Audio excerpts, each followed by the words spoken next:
नमस्कार दर्शक बंधु आपण समस्त को ओडिशा तंत्रज्ञान को हार्दिक स्वागत।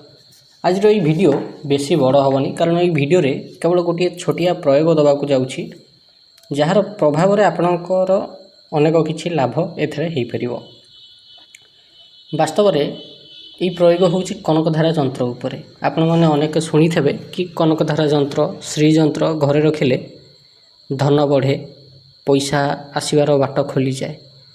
एक कथा सत ना मिछ? जदि आपणक मनरे प्रश्न थाए तेबे यार उत्तर होउची एक कथा सत कि कनकधारा यंत्र आ श्रीयंत्र घरे स्थापना करने द्वारा अनेक उन्नति हुए, किंतु उभय को प्रपर विधि रे प्राण प्रतिष्ठा कराई थवा दरकार, सिद्ध कराई थवा दरकार, तेबे जाइकरी सेटा भल काम करियो। आपण मन इच्छा बजार रु आनिकरी घरे रखिदेले से जिनस काम करिवो नाही। कनकधारा यंत्र विषय आपण मैंने तो अनेक शुणी थे। कनकधारा यंत्र और कनकधारा मंत्र बल श्री आदिगुरु शंकराचार्य सुनार अँला वर्षा करते। कनकधारा ता अर्थ कौन? कनकर अर्थ हूँ सुना। सुनार धारा सृष्टि करने विद्या को ही कनकधारा बोली कहुए। कनकधारा यंत्रटी को आपण भलरे देखिए, ये जो स्क्रीन रे डाहाण पटे देखा यंत्रटा ये हूँ कनकधारा यंत्र। से कनकधारा यंत्रटा को जदि आप बड़ करके देखिए किंबा इंटरनेट रे कनकधारा यंत्र देखिए, पूरा मझिरे जो बिंदु पॉइंट अच्छी सेटा हूँ माँ लक्ष्मींकर आरूढ़ स्थली। से पूरा मझिरे जो बिंदु अच्छी से बिंदु उपर ही माँ महालक्ष्मी आरूढ़ हुअंती निजर सहस्र स्वरूप को लेकिरी। गोटे दुटा स्वरूप नुह, सहस्र स्वरूप को लेकिरी ता ऊपर आरूढ़ हुअंती। आपण भले देखिए से मझिरे मैथुन चक्र अच्छी। मैथुन चक्र उपरे त्रिभुज रही आउ मैथुन चक्र मझिरे श्रीम बीज मंत्र लेखा ही थाए। तासह यंत्र रे भूपुर थाए। मैथुन चक्र उपरे अष्टदल पद्म थाए। अष्टदल पद्म उपरे पुणी 16 दल पद्म थाए। भूपुरर प्रथम द्वार को पूर्व द्वार कहती। यही द्वारर अधिपति हेले भगवान श्री गणपति। पूर्व द्वार भितर प्रवेश करने हेले प्रथमे गणपति भगवान पूजा करा जिवो। तापर यंत्र रे जो अलग अलग स्थान रे देवी देवता थांती तांकर पूजा करी करी करी करी लास्ट को माता महालक्ष्मी पाखक जाइकरी पूजा करी हबो। पश्चिम द्वार रे जोगिनी माता थांती, 64 जोगिनी माता थांती। उत्तर द्वार रे बटुक भैरव थांती एवं दक्षिण द्वार रे क्षेत्रपाल थांती। ये है यंत्र।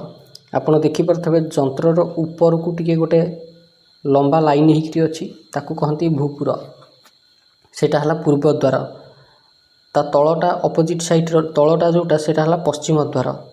बामटा होउची दक्षिण द्वार, डाहाणटा होउची उत्तर द्वार। काहेकि आमे आमर बाम डाहाण देखिबा नाही। यंत्र आमको मुह करिकी अछि, तो आमे ताड़ी जदि मुह करुचे आमर बामटा तार डाहाण हो जिवो। तेणु जदि यंत्र जो भाया अच्छे आमे भी ता साइड रे जदि बसिबा तेबे आमे जानि परिबा कोटा बाम कोटा डाहाण। Concept clear? ये यंत्र विषय एटा तो साम्यक टिप्पणी।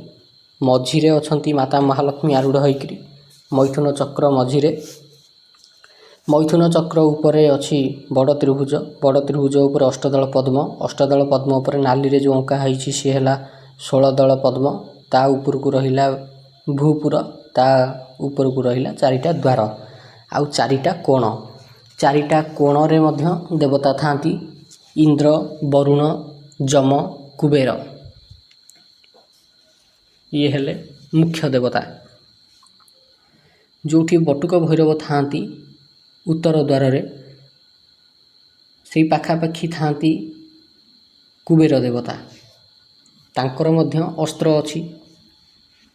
आपण 4 द्वारर प्रथमे पूजा करिवे, तापरे 4 कोणर पूजा करिवे, तापरे 16 दल पाखुड़ार पूजा करिवे, तापरे अष्टदल पाखुड़ार पूजा करिवे। अष्टदल पाखुड़ा भितर मध्य माता महालक्ष्मींकर अष्ट बाणर पूजा करा जाए। तापरे पुणी मझिक आसे जाए। एटा हला गोटे विस्तृत विवरणी। आपन को यार आहुरी भी विस्तृत को निया जाई परिबो किंतु से सब आपण बुझी परिबे नहीं वर्तमान। तेबे आसवा डायरेक्ट वीडियो उपरकू। एटा तो मुझे गोटे आपन को साम्यक टिप्पणी देली यंत्रर रहस्य विषय रे। वर्तमान आम जानिबा जे कनकधारा यंत्र उपर केमिति आपण लक्ष्मी प्रयोग करें। ये प्रयोगर लाभटा कौन? रोजगार धीरे धीरे बढ़िया को लगे। रोजगार को लेकिरी जो चिंता सब लगिकी रोथब आज हम काली न हम ये जो चिंताटा रोथब ये आर्थिक चिंताटा दूर हम। मन सब प्रसन्न रहिबो। घरर सिंधुक भितर धीरे धीरे धन बढ़िया को लगे जदि यंत्रटा को घरे रखती। तेबे साधना पाइका आवश्यक सामग्री कौन? मूल होची कनकधारा यंत्र जोटा कि प्राण प्रतिष्ठित कराई सिद्ध कराई तापर होची पद्म मंजीर माला तापर कुंकुम तापर अक्षत तापर फूल आ धूप दीप एतिक है मूल सामग्री। साधना विधि यार कौन? ये साधना जेकोसी बुधवार ठारू आरंभ करा जाई परिबो। आपनक पाखरे जदि प्राण प्रतिष्ठित कनकधारा यंत्र अछि तेबे सेही यंत्र को ही व्यवहार करा जिवो। जेकोसी बुधवार दिन निज पूजा स्थान रे पूर्व किंबा उत्तर दिगरे यंत्र को स्थापना करिवे।